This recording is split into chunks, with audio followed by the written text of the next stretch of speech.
Bentar Reksa Fadila dengan NBI 14625.012. Pada kesempatan hari ini saya akan menjelaskan pengertian tentang harga diri atau bisa disebut self esteem, yang yaitu adalah penilaian individu terhadap dirinya sendiri, khususnya seberapa jauh perilaku seseorang sesuai dengan standar atau ideal dirinya. Menurut pendapat Stuart and Sandin tahun 1991, harga diri menunjukkan sejauh mana seseorang menilai dirinya sebagai individu yang mampu, berharga, dan kompeten. Untuk pendapat dari Gilmore 1974, self esteem adalah penilaian pribadi tentang harga diri yang diekspresikan melalui sikap terhadap dirinya sendiri.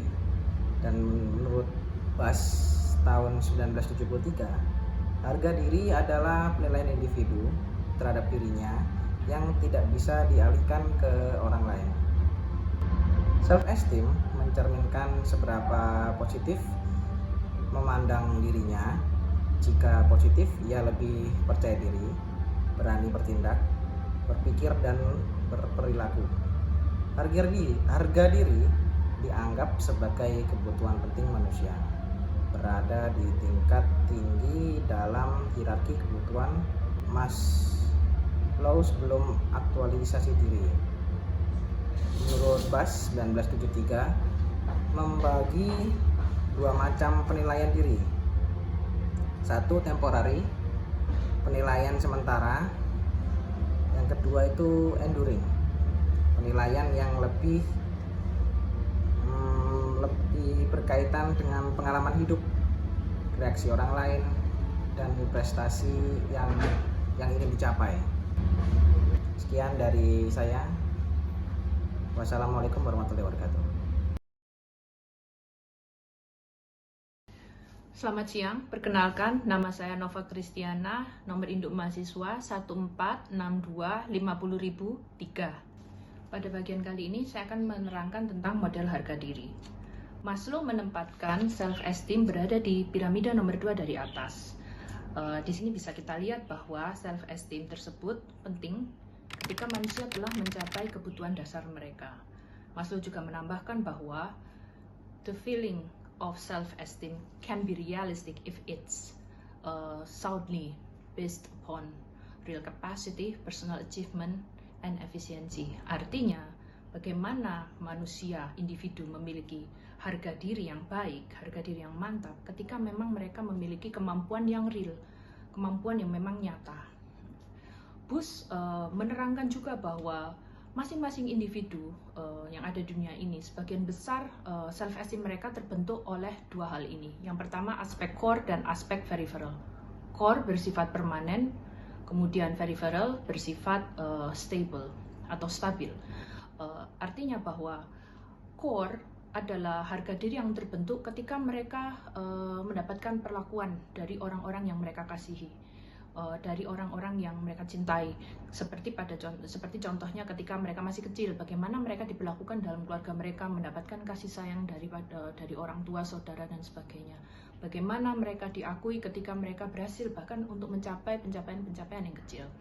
Kemudian ada aspek lain, yaitu aspek peripheral, yaitu bagaimana mereka memiliki harga diri karena memang mereka memiliki kapasitas, seperti ketika seseorang memiliki pengalaman yang panjang pada bidang tertentu sehingga mereka menjadi ahli, menjadi efisien, dan akhirnya mereka akan menganggap diri mereka memiliki kemampuan yang tinggi, kemampuan yang baik berdasarkan pengalaman dan berdasarkan jam terbang dan berdasarkan kemampuan yang terus mereka asah dari waktu ke waktu.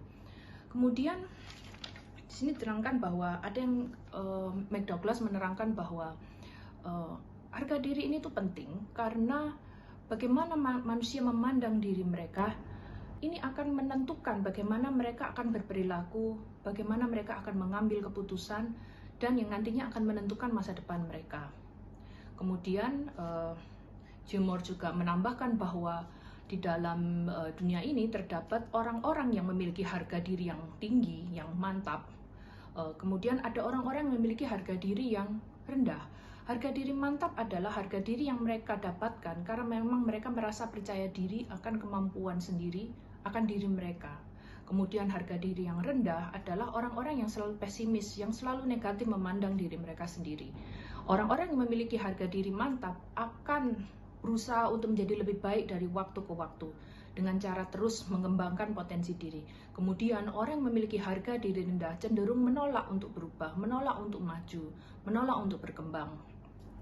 Aziz juga menambahkan bahwa menyimpulkan bahwa harga diri itu penting bagi setiap individu, dan pada dasarnya masing-masing individu ingin mencapai tujuan yang ideal dalam hidup mereka, yaitu mereka ingin dihargai, mereka ingin dihormati, dan mereka ingin hidup mereka sukses dan berdampak bagi sekitarnya.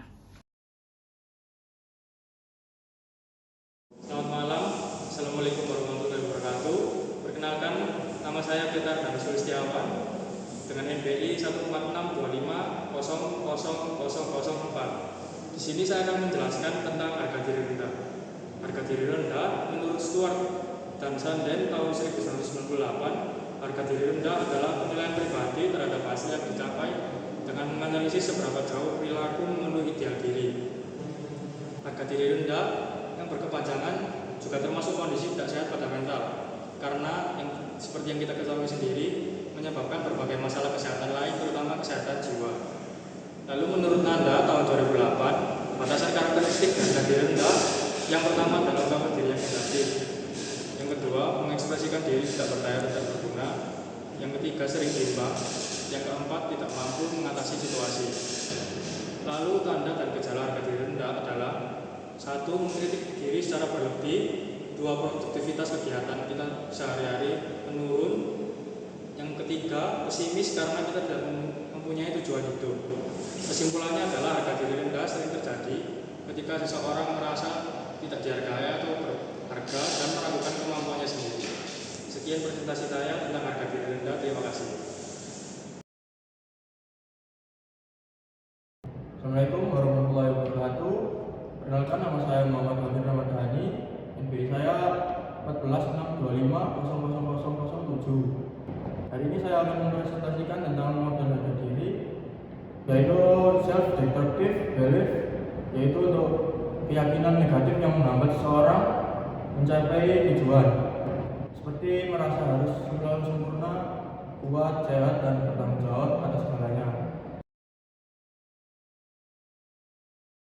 Perkenalkan, nama saya Apin Elsasin, NBI saya 14625000002.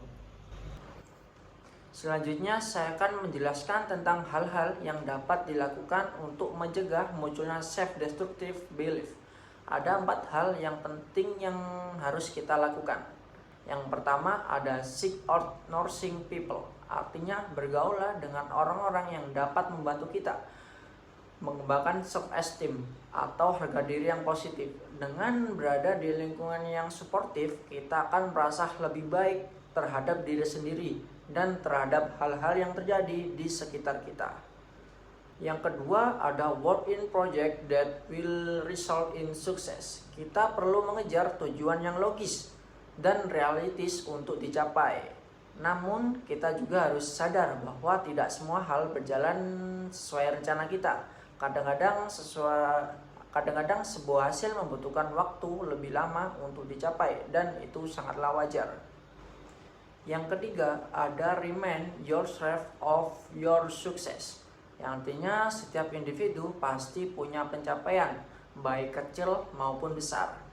Nah, pencapaian itu penting untuk dikenang supaya kita bisa melihat diri sendiri secara lebih positif. Kalau saat ini belum memiliki pencapaian yang besar, tidak apa-apa. Teruslah berusaha untuk meningkatkannya sedikit demi sedikit. Dan yang keempat ada secure affirmation. Melalui afirmasi kita berusaha memberikan motivasi bagi diri sendiri. Afirmasi ini harus dilakukan dengan cara yang wajar, tapi jangan sampai membuat kita merasa tertekan. Jadi tujuannya adalah agar kita terus termotivasi untuk melakukan yang terbaik tanpa harus memaksakan diri sendiri melebihi kemampuan kita.